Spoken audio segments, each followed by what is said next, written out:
ओम श्री साईनाथाय नमः। ओम श्री साईनाथाय नमः। ओम श्री साईनाथाय नमः। सभी साईं भक्तों को नमस्कार। कथा प्रारंभ करते हैं।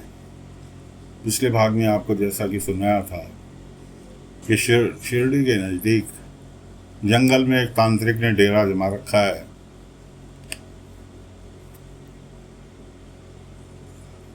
जो कि उल्टी सीधी गतिविधियों से इंसान की बलि, जानवर की बलि देके सिद्धि प्राप्त करनी चाह रहा है।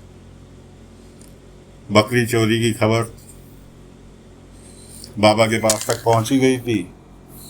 बाबा पहुंच गए तांत्रिक के पास।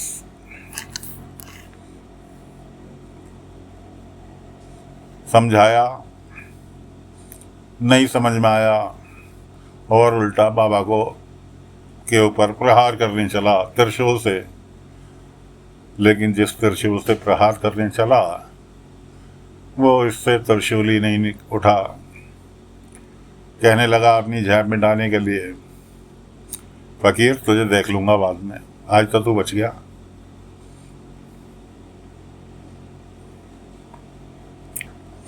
उधर राजा देवधर ने अपने मंत्री से कहा कि कल शनिवार है, दान करने के लिए पंडित बुलाओ।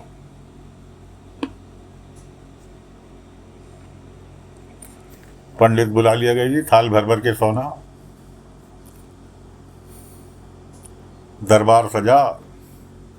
पंडित आके खड़े हो गए। छोटी रानी बैठ गई, बड़ी रानी अपनी तीनों बेटियों के साथ बैठ गई कि शनिदान की कार्रवाई चालू की जाए। बड़ी रानी बोली, महाराज ये जनता का अमानत है, प्रजा की अमानत है जिसे आप दान कर रहे हैं। एक पंडित बोला उनमें से, महारानी का यहाँ होना अपशगुन है महाराज, वरना दान पूरा नहीं हो पाएगा। महाराज ने, बड़ी रानी ने कहा, महारानी आप प्रस्थान करो यहाँ से और बीच में हस्तक्षेप ना करो। छोटी रानी को आज्ञा दी, महारानी दान करो 11 पंडितों को। पंडित खड़े थे, 3 बारी बारी से 3 थाल सोने के भर के आभूषणों के रखे थे। छोटी रानी ने आके उन्हें हाथ स्पर्श किया और पंडित लेके चले गए।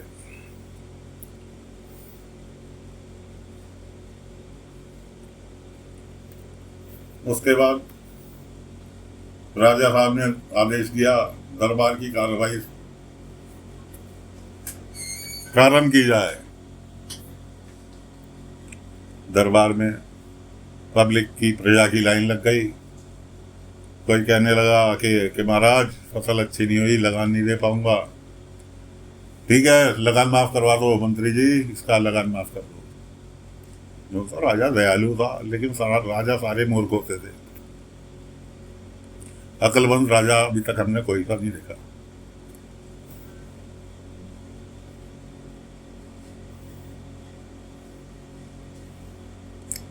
दूसरा आया, दूसरे ने इस तरह से प्रजा आती रही। उनमें से किसी ने बाबा का जिक्र किया कि शिरडी वाले साईं बाबा सबकी मुरादें पूरी करते हैं। राजा के कानों में भनक पड़ी। प्रजा के जाने के बाद राजा ने अपने मंत्री से पूछा, मंत्री जी क्या ये बात सही है? शिरडी तो एक छोटा सा कस्बा है, गांव है, शिरडी तो एक छोटा सा, ऐसा कुछ है? मंत्री कहने लगा, महाराज बिल्कुल सही बात है, बड़े बड़े चमत्कार किए हैं बाबा ने और उनके द्वार से कोई भी खाली हाथ नहीं लौट के आया।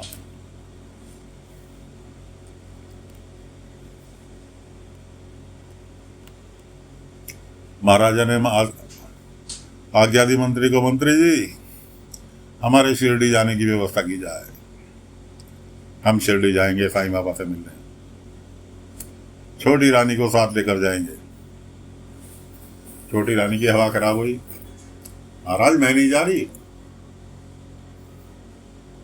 किसी गांव में और आपने कल ही तो दान किया है इतना सारा सोना, उसका कोई प्रभाव नहीं। जब से मेरे पेट में बच्चा आया है तब से आप दान पे दान किए जा रहे हो, उसका कोई असर नहीं है क्या? महाराजा ने कहा, नहीं रानी, हमें जाना होगा, हमारी आज्ञा है, तैयारी करो, हम शिरडी के लिए प्रस्थान करेंगे, आज ही प्रस्थान करेंगे। अब भला रानी की कहा मजाल जो कि राजा की बात टाल दे। तो राजा साहब ने तैयारी कर ली, शिरडी जाने की तैयारी हो गई, इतने में आ गए अंग्रेजी सरकार के अफसर।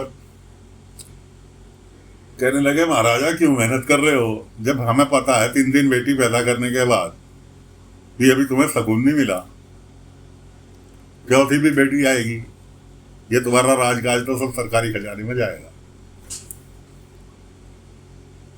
राजा कहने लगा, प्रयास करना तो मेरा फर्ज बनता है, जब तक जीवित हूं प्रयास करना तो मेरा फर्ज बनता है।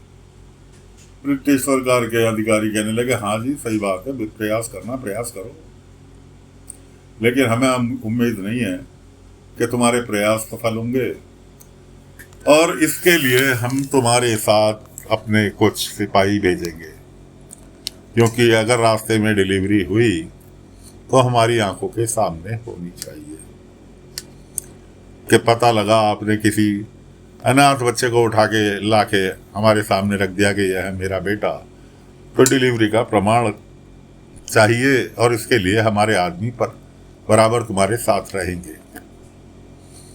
ये ब्रिटिश सरकार के अधिकारियों ने शर्त रख दी राजा के सामने।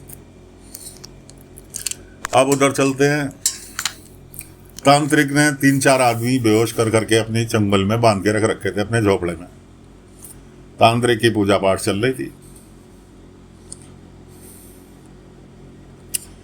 एक आदमी को लाके उनने बलि देने के स्थान पे लाके उसका गला रख दिया खांचे में, और बलि देने के लिए अपने हथियार का पूजा पाठ करके लेके आया, और जैसे ही उसका गला काटने के लिए उसने अपना फरसा उठाया, तुरंत आवाज आई, ठहर जाओ वरना रुक जाओ वरना गोली मार दी जाएगी। तांत्रिक तुरंत रुक गया, देखा तो सामने बाबा खड़े थे। पीछे नजर उठा के देखा तो चांदोलकर साहब, केशव और 4-6 पुलिस वाले की आवाज इंस्पेक्टर ने दी थी कि रुक जाओ वरना गोली मार दूंगा। खैर जी, तांत्रिक को अरेस्ट कर लिया गया। उसके झोपड़े से 4-5 आदमी, जानवर सब निकाले गए। तांत्रिक को जेल भेज दिया गया। बाबा को जाते जाते धमकी दे गया, फकीर तुझे देख लूंगा, मेरे बड़े बड़े अधिकारियों से जान पहचान है, तू चीज क्या है, मैं तुझे देख लूंगा, इंतजार करियो मेरा। खैर बाबा के पास जो पिछले दिन फरियाद लेकर आया था गरीब किसान कि साईं मेरी बकरी ही मेरे पालन पोषण का सहारा है, उन्हें ढूंढ दो। वो पता भी चल गया था कि किसने बकरी चुराई और कहाँ पहुंचाई, इसलिए बाबा तांत्रिक तक पहुंच गए थे। तो साथियों, फिलहाल राजा साहब बाबा के से मिलने के लिए अपने महल निकल लिए। अब वो बाबा के पास तक कैसे पहुंचेंगे, ये तो लेकर कथा अगले अंक में ही हाजिर होंगे। फिलहाल तो तांत्रिक को भगा दिया गया, शिरडी से जेल भेज दिया गया, और बाबा लौट आए अपने द्वारका माई।